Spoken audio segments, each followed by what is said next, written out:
किसान भाई, आज की वीडियो में बात करने वाले हैं गन्ने के उन खेतों के बारे में जिनकी जो बढ़वार है किसान भाइयों कहीं कहीं ऊपर नीचे देखने को मिलती है। समान बढ़वार उनके गन्ने के खेत में नहीं देखने को मिलती। तो वहाँ पर किसान भाइयों के क्वेश्चन रहते हैं कि उनके जो द्वारा जो गन्ने में खादें या दवाइयाँ दी गई हैं या स्प्रेयाँ लगाई गई हैं वह समान तौर पर पूरे खेत में लगाई गई, कहीं पर भी कोई भी चूक नहीं की गई।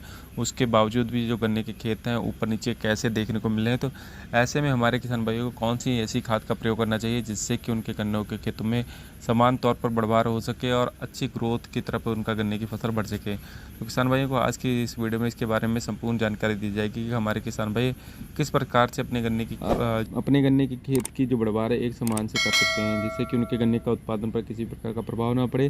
क्योंकि अगर गन्ने के खेत में बढ़वार ऊपर नीचे है, असमान तरीके से गन्ने के खेत ग्रोथ कर रहा है, तो किसान भाइयों को जो उत्पादन है उस पर भारी प्रभाव पड़ेगा। तो ऐसे में हमारे किसान भाइयों को 2 से 3 प्रकार की खादों का प्रयोग अपने खेत में करना रहेगा। इसमें जो नंबर ए पर जो किसान भाइयों जो खाद है किसान भाइयों वह मैग्नीशियम सल्फेट है। सर, मैग्नीशियम सल्फेट क्या करता है किसान भैया, आपके जो गन्ने की ग्रोथ है किसान भैया उसको एक समान करने का बहुत ही बड़ा कार्य करता है। मैग्नीशियम सल्फेट से किसान भैया जो आपकी गन्ने की फसल है वह किसान भैया एकदम से हरी भरी हो जाएगी। और फसल पर किसान भैया जो मैग्नीशियम सल्फेट है किसान भैया काफ़ी तरीके से कार्य करता है। नंबर 1 पर तो किसान भैया आपके गन्ने में क्लोरोफिल की मात्रा बढ़ाएगा, पत्तियों पर ग्रीनेस की मात्रा अधिक बढ़ जाएगी। पत्तियों का किसान भैया जो आकार है वह किसान भैया चौड़ा हो जाएगा। जब किसान भैया आपकी पत्तियों का आकार चौड़ा होगा तो किसान भैया आपके जो गन्ने के खेत में जो किसान भैया भोजन बनने की जो क्षमता है किसान भैया वो अधिक बढ़ जाएगी। क्लोरोफिल की मात्रा अधिक बढ़ जाएगी जिससे किसान भैया आपके जो गन्ने के खेत की जो पौधे की जड़ें हैं किसान भैया वह दूर दूर से अपने भोजन को एकत्रित करना चालू कर देंगे। जड़ों का फैलाव होगा, दूर दूर से जड़ें एकत्रित होंगी तो किसान भैया पौधे को अधिक मात्रा में भोजन अवशोषित होगा जिससे कि आपके पौधा हर प्रकार से किसान भैया ग्रोथ करेगा। हर तरीके से किसान भैया समान बढ़वार पर ही किसान भैया आ जाएगा।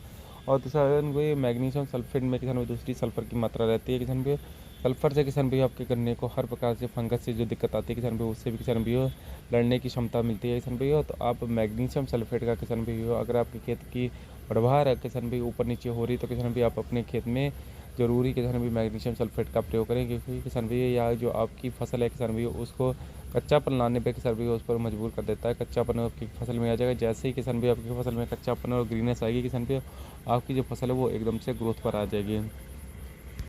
और इसके साथ साथ किसान भैया को जो दूसरी खाद लेनी है किसान भैया आप फेरस सल्फेट का प्रयोग करना रहे। फेरस सल्फेट से भी किसान भैया को काफ़ी अधिक मात्रा में किसान भैया अपनी गन्ने की ग्रोथ में किसान भैया काफ़ी सहायक रहता है। अगर किसान भाई के गन्ने की ग्रोथ किसान भाई ऊपर नीचे है, बढ़वार समान नहीं हो रही तो किसान भाई मैग्नीशियम सल्फेट के साथ फेरस सल्फेट का प्रयोग करें। मैग्नीशियम सल्फेट की किसान भैया को जो मात्रा लेनी है प्रति एकड़ के हिसाब से 6 से 8 किलो प्रति एकड़ के हिसाब से लेनी है। और जो फेरस सल्फेट की जो मात्रा किसान भैया को गन्ने की फसल की लेनी है वो किसान भैया 10 से 15 किलो प्रति एकड़ के हिसाब से लेनी है।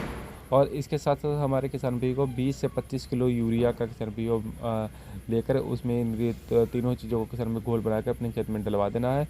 उसके उपरांत अपनी गन्ने की सिंचाई करनी है। आप एक ही हफ्ते में देखेंगे किसान भैया आपकी जो गन्ने की ग्रोथ ऊपर नीचे है आसमान तरीके से आपकी गन्ना ग्रोथ कर रहा है किसान वो एक समान ग्रोथ पर आ जाएगा और काफ़ी तेज़ी से किसान भैया आपके गन्ने की ग्रोथ होगी। और आपका जो गन्ने का उत्पादन है वो अभी किसान भैया आगे चलकर आपको अच्छा देखने को मिल सकता है।